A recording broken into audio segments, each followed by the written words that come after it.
Hello everybody, and welcome back to another video. In today's video, we'll be taking a look at Donald Trump's easiest path to victory in the 2024 presidential election. I'll be taking a look at the states that would add up to get to 270 electoral votes for Trump and doing this in a way that is most realistic for him, just the bare minimum. So we're going to get right into it here. We're going to fill out the states that we know for a fact he's going to win, and I'm not going to talk too much about these states because obviously they're not going to be competitive. They're not going to really be contested by their candidate, and these outcomes are functionally a foregone conclusion. And I know that a lot of people don't like to, say that in politics, but we do know the way that a lot of these states are going to vote. So just to fill out here, I guess we'll put South Carolina likely. I'll put Maine's 2nd district in the likely column as well. These are the states that I'm, without a question of a doubt, sure Trump's going to win. That's 149 electoral votes. And that's his starting point. We're also going to fill out the states that Biden's going to win that Trump really doesn't need to think about. I think Biden's going to get a couple more, actually not Minnesota, but Biden's going to get starting out with a couple more electoral votes than Trump, just because the size of the Democratic coalition is just bigger than the Republican coalition. But these are the states that Biden will win without a question of a doubt to me. So he's, again, starts at an advantage. But beyond this, these are all states that, in theory, I think Trump has a greater than 5% chance of winning. So just to start out with the easiest states, that's how we're going to do this video. We're going to work from the easiest states for Trump, and we're going to trend towards the harder ones. And when Trump gets to 270, we're going to stop and say this is his easiest pathway. So I would say that the easiest of these states here is pretty obvious, right? For Trump, it's got to be Florida. Florida is in the likely column already. I think Biden, not to say that he should invest here or be competitive here, I think there's a greater than 1% chance Biden wins Florida. And you can make the argument either way. I'm not going to die on the hill of actually Biden does have a chance here because I don't really think he does. But I think that if you ran the election 100 times, Biden would win it 2 times, just in my mind. That's what I think, maybe 1.5 times. So I wanted to talk a little bit about Florida, but beyond that, it's a little closer. Now, I still think that the next state up for Trump is obvious, but Texas, to me, actually, Biden's chances are real. Again, not to say that I think the state is competitive or a swing state. Biden should invest a little bit here, but not really for winning the state. I think more to boost Colin Allred in the Senate race and also potentially to build up the Democratic coalition here for years in the future. But in terms of Trump, this is a big state for him because obviously Trump cannot win the election without Texas, and he's lucky that he's likely, that he's so likely to win it. So I would argue that beyond these two Sunbelt states, it gets a little harder for Trump. I think 219 realistically should be around the bare minimum for him, but we're going to start actually talking about these states more in depth as we move forward. So after Texas, I think you get to a spot where you can make an argument for a couple states. The one I'm going to go with is the obvious one, which is North Carolina. Maybe you can make the case for Georgia at this point just because of how poorly people seem to think Biden's doing there. I don't think that's really as realistic as some people think.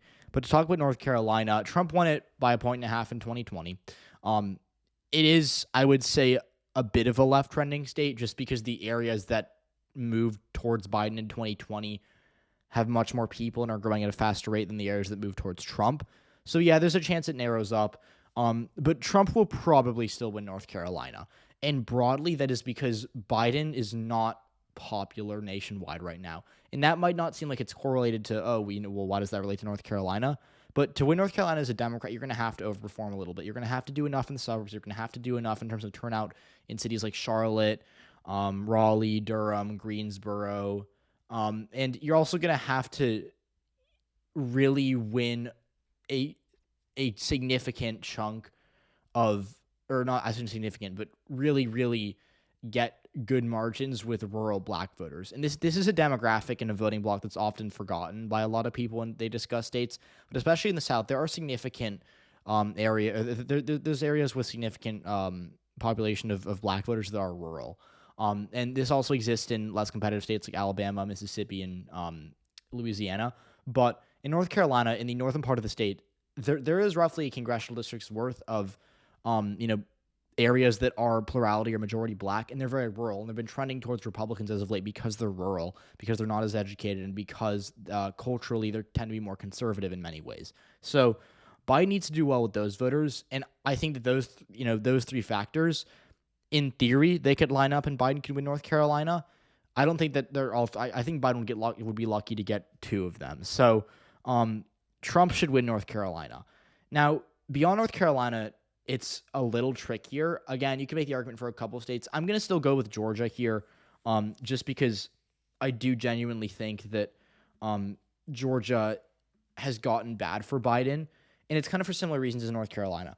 Georgia right now, the polls have Biden doing really poorly with black voters, and that is actually kind of consistent across all states. But Georgia, the black vote, there is no state in the union where Democrats need black voters to turn out more than they do in Georgia. Georgia has consistently seen black voters make up 29 at a minimum, maybe, or not 28 at a minimum, 30 to 31 at a maximum % of the electorate. So black voters checking out at about 1/3 of the electorate, a little less than that, but around the 30% margin. And Democrats cannot win Georgia if that number dips even a little bit. Biden right now has a pretty clear enthusiasm problem with basically every type of Democratic voter. And that includes young voters, that includes Hispanic voters, that includes black voters, that includes voters who identify as progressive, that includes even, the people who were very strong for him in the primary in 2020, like middle-aged black voters, like white suburban voters. Biden just broadly has an enthusiasm problem. And I think the Democrats are still going to broadly turn out for him. Like, I'm not predicting a massive drop-off in turnout, so severe that he loses Minnesota. Spoiler alert, I don't think Trump's going to win Minnesota, even though it's blank on the map. But I do think that even if you are expecting like a 5, 10, 15% drop just in terms of turnout from Democratic groups, that could cost Biden Georgia. And Trump, I don't necessarily think is like a huge favorite to win Georgia the way some people do. I think the betting markets give him like a 66 or 70% chance, somewhere in that range, of winning Georgia. I don't think it's that high, but I do think that there's a lot of things that go wrong for Biden here, and Georgia's a high upside state for Trump in that regard. So that's the next up. Nevada's, to me, next. It's borderline just as close as Georgia. I made a video talking about it a few days ago where I said it was the closest state in the country, and Trump can definitely win Nevada. It's only 6 electoral votes, so it's probably not going to be the deciding factor in this election unless we get a very, very close result, which would be awful for everyone because no one wants a close election. Whoever wins, the better. The more they win by, the better, just because it leaves less room for people to complain and make false arguments about electoral fraud. Just to kind of get back off topic here before I start to alienate people. And by the way, I don't mean to do that in terms of my politics. I mean to say talking about election fraud is very rarely productive. It didn't happen in 2020, and I'm going to make that clear. If you think it did, that's fine. I know there's a lot of people who think it did, but I'm not going to entertain those theories because they're conspiracy theories. Now, Nevada, just to get back into my spiel about Nevada that I tend to usually give. Nevada's small, its electorate is tiny, it's concentrated in Las Vegas. There are a lot of very bad signs for Biden there in the sense that working class black and Hispanic voters are terrible for him in the polls. Now, will it be, like, the polls right now are predicting that Biden is outright going to lose young voters and that he's going to, like, collapse, like, 30, 40 points with black and Hispanic voters. I don't think that's going to happen. I think to an extent it will, just not to the scale the polls are predicting. But again, Nevada was only won by Biden by, like, 30-something thousand votes in 2020. And if there's a turnout drop among Democrats and he does worse with the voters that voted in 2020, he probably loses the state. I think right now you could argue that Trump's favored to win Nevada. I would lean towards him being favored to win it, not by more than, like, I wouldn't give him more than a 55% chance there, but I do think he's favored to win Nevada. So that's up next for him. Now, this is where it gets interesting because I don't think, so just to get some states out of the way, it's not New Hampshire. It's not New Hampshire. It's not Minnesota. It's also not Arizona, I don't think. I think Biden's going to win Arizona, and I feel pretty confident about that. So it's one of the Rust Belt states. And by the way, I will talk about this more. I've already talked about this a lot. It's become like my take over the course of the past few months. I think Biden's going to win Arizona no matter what happens. But just to kind of get back to these three states, it's going to be one of these three. Now, Pennsylvania would give Trump the election, and Michigan, I think, would too. Yeah, Michigan would too. Wisconsin doesn't do enough for Trump on its own, just because it doesn't have enough electoral votes, and he's only at 267 here.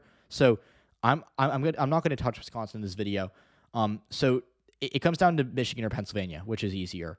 And I would argue that it might Michigan, I think, might have more upside for Trump, but if you're just talking about pure ability to win, it's Pennsylvania. So this is a hot take because right now a lot of people really are high on Trump in Michigan. Here's where I think that that case is wrong, and why I think that Pennsylvania is just still the better state for Trump, even if you don't think he's favored to win either of them. Which, to be clear, I think right now Biden is a very narrow favorite in both these states. But the case for Trump in Michigan is that somehow enough Arabic voters in the state, which make up, I think, less than 2% of the state's population, by the way, will not vote or vote for Trump because of dissent from Biden on the Israel-Palestine issue. That will severely impact the election result, and that Biden will collapse with black voters in Detroit. That's the argument. And the thing is, both those arguments, in theory, they could happen, but they're not backed up by sufficient evidence. People the only evidence of that is the polls, and there would have been evidence for the first one. There would have been evidence that there was that the Israel-Palestine issue was going to cost Biden Michigan. But the problem with that is that if it was so bad it was going to cost him the state, then the uncommitted would have gotten more votes in the primary back in February when it had so much momentum, and it didn't. It did fine. It wasn't a complete failure, but it also didn't do as well as it should have. So those two arguments to me don't hold up. And the way that the number one thing I do to predict elections, I do this especially as we get into October and November, is I will argue with myself, and whichever side has the stronger argument, that is the side that I will pick. So the arguments for Trump to win Michigan, to me, are just not intellectually as strong as the ones for Biden. And the ones for Biden are simpler, too, because it's, look, Michigan's a blue-leaning state. Democrats have won every statewide race there since 2016. Democrats in Michigan have a significant amount of cash advantage over Republicans. The Michigan State GOP is really in a bad place right now. And in 2022, Republicans got smoked all across the board in Michigan. They didn't have a great year in Pennsylvania, but at least they've actually done things since 2016 to win. So Pennsylvania, just to go over back there, and why I'm picking it over Michigan, I think Trump will probably lose Pennsylvania. And when I say probably, I shouldn't be that confident. I think he still has a 40% chance there. But it's to me stronger than Michigan for him. And that's because in 2016, when Trump won Pennsylvania, that's a coalition he's more likely to repeat than the 2016 Michigan coalition. To be clear, Trump probably would have lost Michigan in 2016, or at least been close to losing it. And by the way, he only won it by 10,000 votes, so it was still very close. But there was a rainstorm in Detroit that arguably cost Hillary Clinton the state on election day. So obviously, it didn't impact the election. Hillary Clinton could have won Michigan and lost the election because it wouldn't have been enough to save her in the Electoral College. But Michigan in 2016 was such a close race that was dependent on, first of all, Hillary Clinton not getting turnout in Detroit, Hillary Clinton getting numbers in the Grand Rapids and Kalamazoo areas, which are trending left, that are so bad that if that happened to a Democrat today, it would just not make any sense. Whereas in 2016, when Hillary Clinton lost Pennsylvania, she did fine in the suburbs. Obviously, Biden did better in 2020, but she did she did okay in the suburbs, and she did okay in the city of Philadelphia. And Trump still won Pennsylvania because he had enough strength in rural areas, because he had enough strength with working class voters, and because the suburbs, were just not good enough for Hillary. They were close, they were just not good enough. So Pennsylvania is just a coalition that Trump's more likely to repeat and rebuild. And that's why I think it's easier for him than Michigan. Now, you might disagree. A lot of people really think he's going to win Michigan. I'm not one of those people. If you watch my videos, I talk a lot about Michigan. But I'll talk more about it later. I think my next video might just be focused on Michigan and why I think Biden's still likely to win it. So that's Trump's easiest path. It's through these 276 electoral votes. I